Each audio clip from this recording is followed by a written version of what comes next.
Hello everyone, welcome back to Econ by Surabhi where economics में easy and exam oriented. तो last video में हमने chapter number 1 हमारा complete कर लिया था। तो आज हम स्टार्ट करते हैं हमारे चैप्टर नंबर 2 से, जो रहने वाला है हमारा मैक्रो इकोनॉमिक्स का। That is our the basic concept of macroeconomics, some basic concept of macroeconomics. तो इसमें हम छोटे छोटे कंसेप्ट पढ़ेंगे जो आपको 2 मार्क्स 4 मार्क्स में पूछे जाते हैं। इसमें डिफरेंस भी काफी इंपॉर्टेंट है। तो एक काफी छोटा चैप्टर है एंड बड़ा ही इंपॉर्टेंट चैप्टर है, क्योंकि इसमें से 2 मार्क्स 4 मार्क्स काफी बनते हैं, पर इसमें से कोई भी आपको 6 मार्क्स का क्वेश्चन नहीं पूछा जाता। तो चलिए हम स्टार्ट करते हैं। सबसे पहला हमारा कंसेप्ट है that is the types of goods. Types of goods, basically दो तरह की गुड्स होती हैं। Number 1 is our final goods and number second is our intermediate intermediate goods. ठीक है, अब इनको ध्यान से समझना, फाइनल गुड्स कौन सी गुड्स होती हैं एंड इंटरमीडिएट गुड्स कौन सी गुड्स होती हैं। अब फाइनल गुड्स वो गुड्स होती हैं which they have cross the boundary line of production and are ready for the use by their final users. अब फाइनल गुड्स वो गुड्स होती हैं कि जो अपनी मतलब जिसके बाद ना अब आप प्रोडक्शन नहीं कर सकते, उसको एज इट इज का एज इट इज ही यूज करना पड़ेगा। मतलब अब उसमें कोई भी चेंजेस नहीं हो सकते, वो रेडी टू यूज है। क्या है वो? Ready to use. अब रेडी टू यूज जैसे कि मान लो सपोज ये वाटर बॉटल है। अब जैसे ये मैंने ली है, ये एक हिसाब का फाइनल गुड का काम कर रही है, क्योंकि इसमें और मैं चेंजेस नहीं कर सकती। जैसे मेरे को मिली है, मैं उसको एज इट इज का एज इट इज यूज करूंगी, जिस मतलब उसे हम बोलते हैं फाइनल गुड। अब इंटरमीडिएट गुड्स में क्या होता है, जिसमें आप चेंजेस कर सकते हो, जो अपनी बाउंड्री ऑफ प्रोडक्शन को अभी क्रॉस नहीं कर पाया। आम और सिंपल भाषा में आप समझो कि ये है हमारा एक हिसाब का रॉ मटेरियल। जैसे कि सपोज मैंने एक कॉटन का कपड़ा ले लिया, उसको मैंने इस तरह से ट्रांसफॉर्म करा है। अब जैसे नॉर्मल मेरा कॉटन का कपड़ा है, ठीक है, अभी वो क्या है, इंटरमीडिएट गुड का काम कर रही है। ठीक है, उस कॉटन के कपड़े से मैं शर्ट भी बना सकती हूँ, मैं सूट भी बना सकती हूँ, मैं कोट सेट भी बना सकती हूँ। तो वो मेरा किसका काम करेगा? एज अ फाइनल गुड का। ठीक है, तो इंटरमीडिएट गुड्स कौन सी गुड्स होती हैं? जिसको intermediate goods are those goods which have not yet crossed their boundary line of production and value is still to be added to these goods। मतलब इसमें वैल्यू एडिट पॉसिबल है। अब value edit का मतलब है, जैसे मान लो कि मैं कपड़ा लेके आई हूँ 500 का, उसको मैंने ऐसे इस तरह से तैयार करा कि मैं उसको 2000 में बेच सकती हूँ। मतलब उसमें आपने कुछ ऐसी ऐसी चीजें ऐड ऑन कर दी है कि जिसको अभी महंगा करके बेचा जा सकता है। ठीक है, तो फाइनल गुड होती हैं ready to use and intermediate goods होती हैं जिनको हम अभी ट्रांसफॉर्म करके बेच सकते हैं, जैसे कि हमारा रॉ मटेरियल्स। ठीक है, अब वैसे ही फाइनल गुड्स भी दो तरह की होती हैं, final consumer goods and final producer goods. कौन सी हैं? Final consumer goods and final producer goods. अब फाइनल कंज्यूमर गुड्स हैं जो कंज्यूमर डायरेक्टली कंज्यूम करते हैं, जैसे ब्रेड बटर। और प्रोड्यूसर गुड्स होती हैं जो मशीन्स होती हैं, जैसे कि वॉशिंग मशीन है, ठीक है, हमारी कपड़े सिलने वाली मशीन है, वो फाइनल प्रोड्यूसर गुड्स में है कि उसमें अभी हम कोई चेंजेस नहीं कर सकते, वो एज इट इज की एज इट इज ही हमारी क्या होगी, यूज होगी। ठीक है जी, इतना आपको आई थिंक क्लियर हो गया होगा। इसके बाद आपकी बुक में एक डिफरेंस है final good and our intermediate goods का, उसको ध्यान से करना, मैं आपको पढ़ के सुना देती हूँ। पहला है हमारा फाइनल गुड में these goods are not used as a raw material. Final good raw material के लिए यूज नहीं होती, बट जो इंटरमीडिएट गुड्स है वो रॉ मटेरियल के लिए एज अ यूज हो सकती हैं। ठीक है, एंड फाइनल गुड रीसेल नहीं होती। इंटरमीडिएट गुड को आप रीसेल कर सकते हो, दोबारा बेच सकते हो। ठीक है, and final good outside the boundary line of production, मतलब वो उससे ज्यादा प्रोडक्शन उसमें नहीं कर सकते, पर इंटरमीडिएट गुड्स में हम कर सकते हैं। फाइनल गुड में किसी भी तरह की वैल्यू एडिट पॉसिबल नहीं होती, क्योंकि उसमें अब हम चेंजेस नहीं कर सकते, पर इंटरमीडिएट गुड में हम वैल्यू एडिट कर सकते हैं। एंड इसकी एक एग्जांपल लिख देना। हाँ, अब फाइनल, जब भी आप नेशनल इनकम की बात करते हो, ये आपको न्यूमेरिकल में उसमें पूछते हैं, एमसीक्यूज में पूछते हैं कि नेशनल इनकम काउंट करते टाइम आपको फाइनल गुड यूज करते हो या इंटरमीडिएट गुड्स को इंक्लूड करते हो। तो नेशनल इनकम में हमेशा फाइनल गुड्स इंक्लूड होती हैं, हमारी इंटरमीडिएट गुड्स इंक्लूड नहीं होती। ठीक है जी, तो आई होप आपको इतना क्लियर हो गया होगा। इंपॉर्टेंट है ये क्वेश्चन, आपको कई बार सीधा 2 नंबर में भी पूछ लेते हैं, या फिर आपको सीधा इसका डिफरेंस भी पूछ लेते हैं। ठीक है जी, अब देखो consumer goods and capital goods.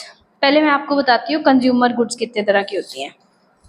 Consumer goods के क्लासिफिकेशन। अब कंज्यूमर गुड्स कौन सी गुड्स है जिसको आप डायरेक्टली कंज्यूम कर सकते हो।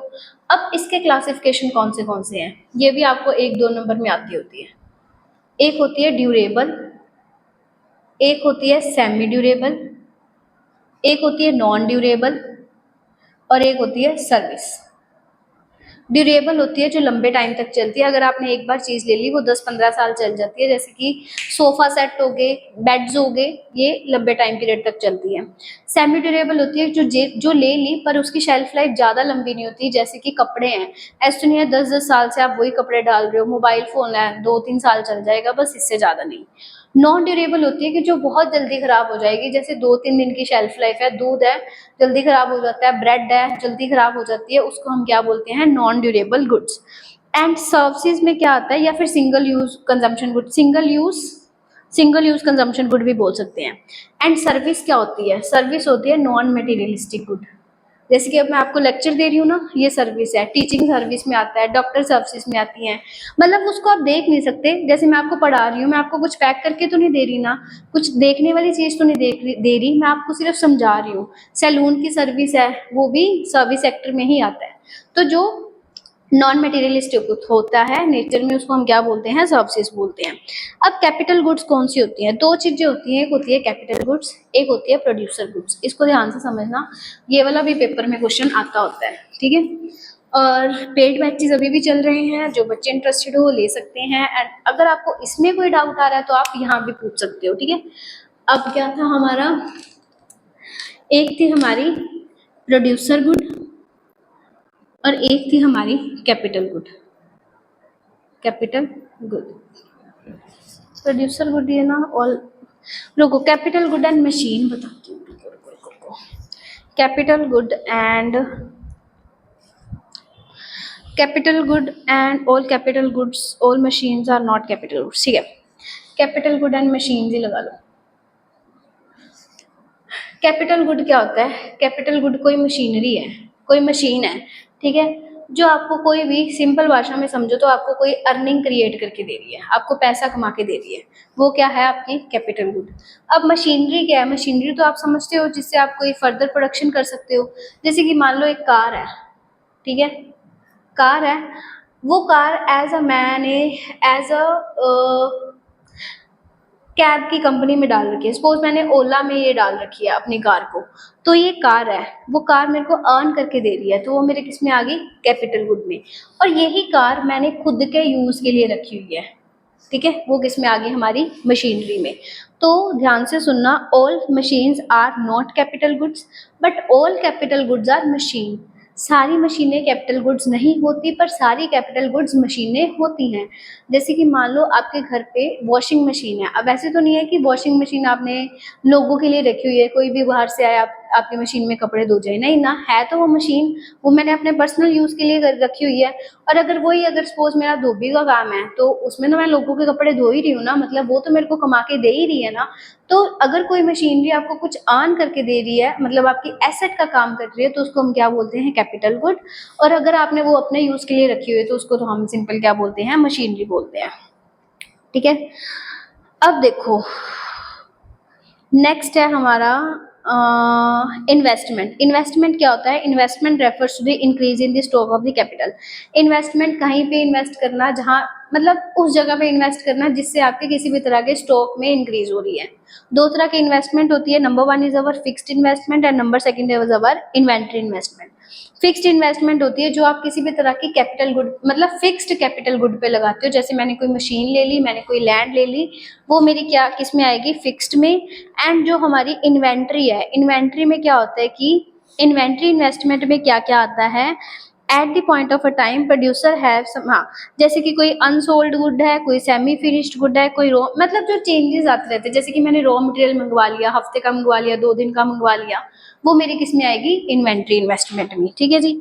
नेक्स्ट है ग्रोस नेट एंड डेप्रिसिएशन, ये आप अभी के लिए छोड़ दो क्योंकि ये हम नेशनल इनकम वाले चैप्टर में करेंगे।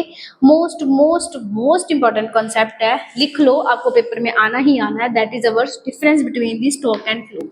ये पक्का पूछेंगे पेपर में, स्टॉक वर्सेस फ्लो। इसकी एक सीधी सादी एग्जांपल समझ के चलो, मान लो एक वाटर बॉटल में मैंने पानी भर के रख दिया, 4 घंटे बाद देख लो, 6 घंटे बाद देख लो, उसमें कोई फर्क आएगा, नहीं आएगा ना। और अगर सेम बॉटल में मैंने एक छोटा सा होल कर दिया, वो क्या है, अगर मैंने घंटे पहले देखा वो इतना था, 2 घंटे बाद देखा तो इतना था, क्यों, क्योंकि उसमें से कुछ आ रहा है, ठीक है।